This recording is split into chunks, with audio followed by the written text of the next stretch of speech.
నల్గొండ నుండి ఒక రైటర్ ఒక సింగర్ కలిస్తే ఇంత అద్భుతమైన పాటలు వచ్చాయి అన్నమాట. చాలా హిట్ సాంగ్స్ ఉన్నాయి. ఇంకొక సాయుధ పోరాటం గురించి ఒక పాట రాస్తాడు. జై బోలో రే జై బోలో అమరవీరులకు జై బోలో, ఓహో జై బోలో రే జై బోలో అమరవీరులకు జై బోలో, గడిల నుండి దొరలను ధర్మి గర్జించిన సింహాలై దూకి ఊపిరినిచ్చిన నేల కోసం ఉద్యమించిన వీరయోధులు, ఆరి నన్న నారి నారి నర నారి నన్ని నర నారి నన్న హో అంటుంది. అరే నారి నన్న జై బోలో. ఇదే గాని నా కథాగానం గాని చాలా హిట్ సాంగ్స్ ఉన్నాయి. చరణ్ కాంబినేషన్ లో ఒక 4-5 years బ్యాక్ నుంచి ఒక 10 years 15 years చాలా హిట్లు ఉన్నాయి. ఇలా కోమటిరెడ్డి గారికి ఇచ్చిన సాంగ్స్ కూడా ఉన్నాయి. ఇలా తెలంగాణ రాష్ట్ర ముఖ్యమంత్రికి ఇచ్చింది కూడా చరణ్ చాలా హిట్ సాంగ్ ఇచ్చాడు. 3 రంగుల జెండా అనేటువంటి పాట లేకపోతే మీ అందరికి తెలుసు, అవును, పార్టీకి అది ఎంత పెద్ద బలం, చాలా చాలా ఎంత పెద్ద బలం, ఆ పాటతో ఎంత వెళ్ళిపోయారు. సరే వాళ్ళు ఎంతవరకు మమ్మల్ని కళాకారులను గుర్తించరు గుర్తించలేదు అనేది అది వాళ్ళ అంతరాత్మకు తెలుసు, ఆ ప్రజలకు తెలుసు, మాకు తెలుసు. అది ఇప్పుడు చరణ్ ఏం గుర్తించలేదు, నన్ను కూడా ఏం గుర్తించలేదు. అది ఈరోజు మీ స్టూడియోలో మేము ఫస్ట్ టైం నేను ఓపెన్ గా చెప్తా ఉన్నా, ఆవేదన అంతే. ఇప్పుడు కవులు కళాకారులు స్పందిస్తారు నాయకుల మీద. పార్టీ కష్టాల్లో ఉన్నప్పుడు మేమిద్దరం చాలా కష్టపడి పనిచేసాం. 10 years కాంగ్రెస్ పార్టీకి అండగా నిలబడ్డాం. కాంగ్రెస్ పార్టీ మమ్మల్ని ఏం గుర్తించలేదు, గౌరవించలేదు, కనీసం పిలిచి ఒక శాల్వా కప్పలేదు, ఒక సన్మానం కూడా చేయలేదు ఇద్దరికి. ఈరోజు చెప్తున్నా నేను. సో మీరు ఇంత ఆవేదన వ్యక్తం చేస్తున్నారు, చరణ్తో చాలా అనుబంధం ఉంది అని చెప్పారు కదా, ఆయన కూడా మాట్లాడిద్దాము, వారికి కలుపుతున్నాను. హలో చరణ్ అర్జున్ గారు, నా పేరు దీప అండి, మా స్టూడియోలోనే ఉన్నారు నరసన్న గారు,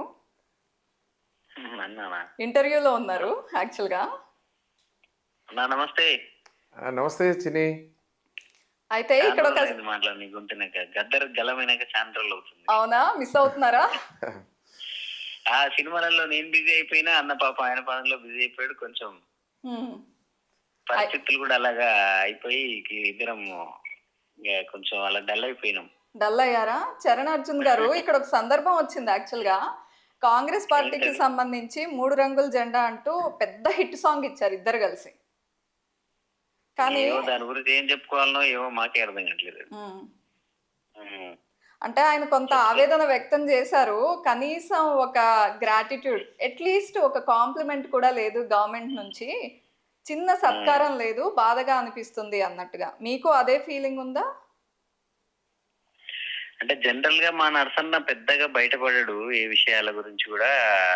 ఎప్పుడు అంటే చాలా పాజిటివ్ మైండ్ తో ఉండే అతనికి అలాంటి ఫీలింగ్ ఉంటుంది. నాకంటే కొన్ని ఉంటాయి, నేను ఎప్పుడు ఏదో నా గోల్ ఎప్పుడు అటు లేను, నేను సినిమాల్లోనే ఉండేవాడిని.